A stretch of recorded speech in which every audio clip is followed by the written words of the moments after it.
Alright, Sam, this video is for you. I have your quad finished up. Here it is. This is the Racer X twig. Oh. You know what? I need to put some screws in these props. So this is a custom one. You got a custom canopy, arm guards, battery holder, black and gold to match the motors. These are the Zing 1204 6500 kV, which are also black and gold. Turned out pretty nice.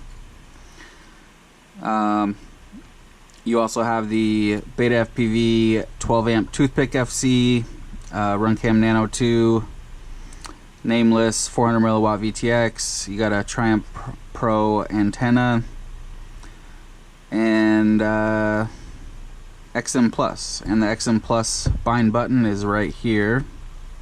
I'm gonna have to push the canopy in a little bit to see the button there, but very easy to push that button. This is already bound up to my radio, so let's check out the video and do a little hover.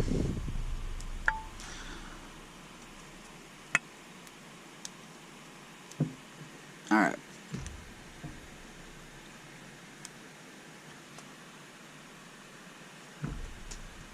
Welcome to OpenTX.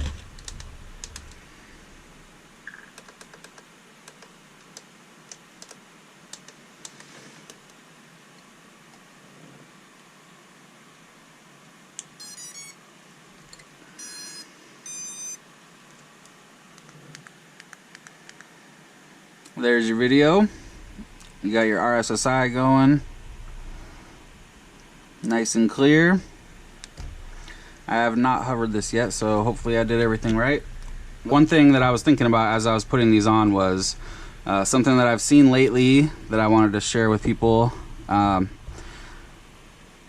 Because it seems like a lot of people lately with these micros are trying different things, like 2S, 3S, 4S, you know, on the same quad, which is fine. And, you know, 99% of these Whoop style flight controllers now are, you know, 2 to 4S, 12 amp. So, of course, they can handle between 2 and 4S. But the problem is the tune.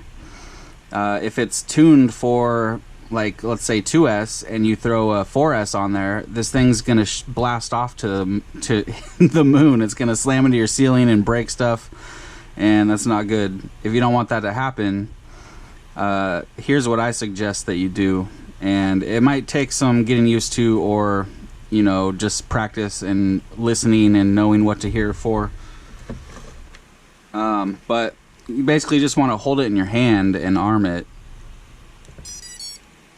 And you can hear the sound. You'll hear the difference in the sound.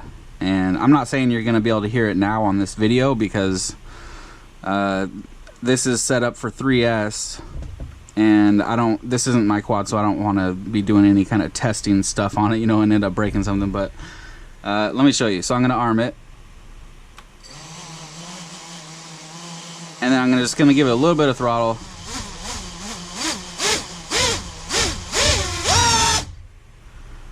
And if you have air mode on, it's gonna go up really fast like that. So you want to be prepared to disarm really quick, you know, because you don't want it to just rev up real high. You could end up frying an ESC or whatever.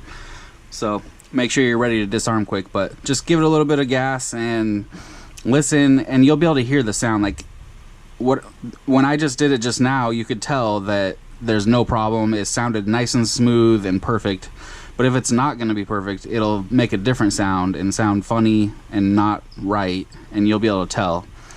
And you'll have to just adjust your PIDs accordingly.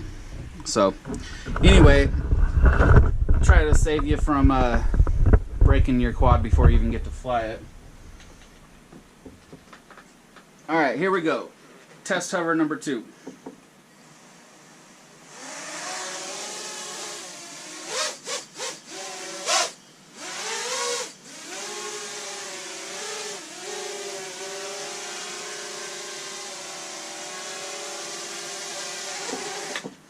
Also, another thing too is the props, because your quad could also blast off to the moon like that just from your props as well. So there's just a whole combination of things, PIDs, cell count, and prop type, you know, that is going to determine how good or bad your quad flies.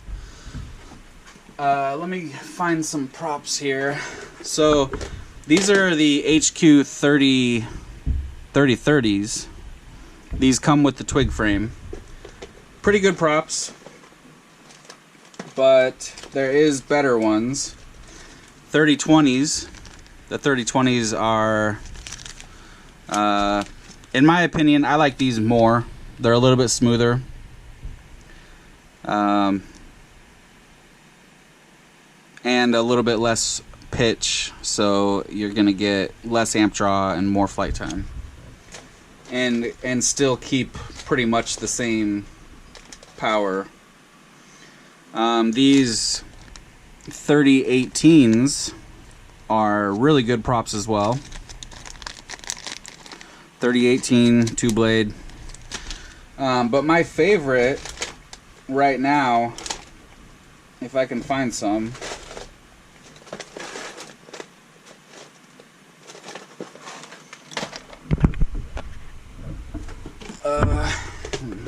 come on. I know I have some somewhere. These ones are really good too if you want to run smaller than 3-inch. These are the new T65 HQs. It's basically like a T65 in a 3-blade instead of a 2-blade. Same size and everything. Really, really good prop right there. And that's fine too to run a 2.5-inch on a 3-inch quad. You know, that's totally fine to do, and you know, in most situations you can get just as much power out of it as you would a 3-inch prop. I'm trying to find, I know I have some, but I don't know where they are. The HQ 3016 by 3. Those ones are my favorite right now, and they're really, really good.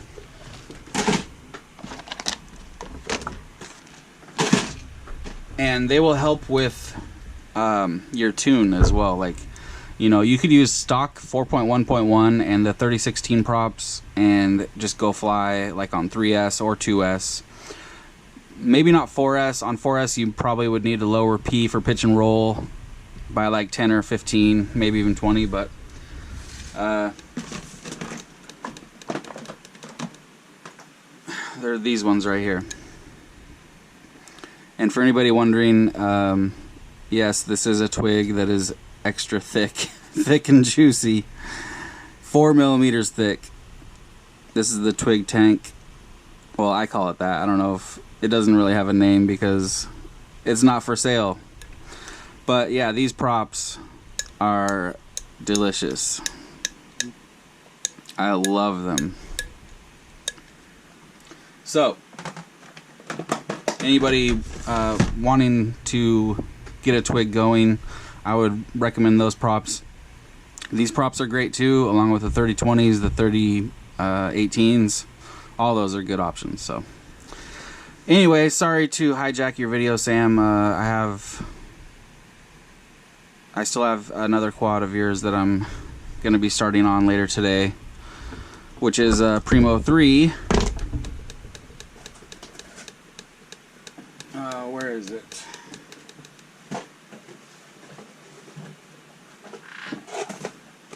Right here.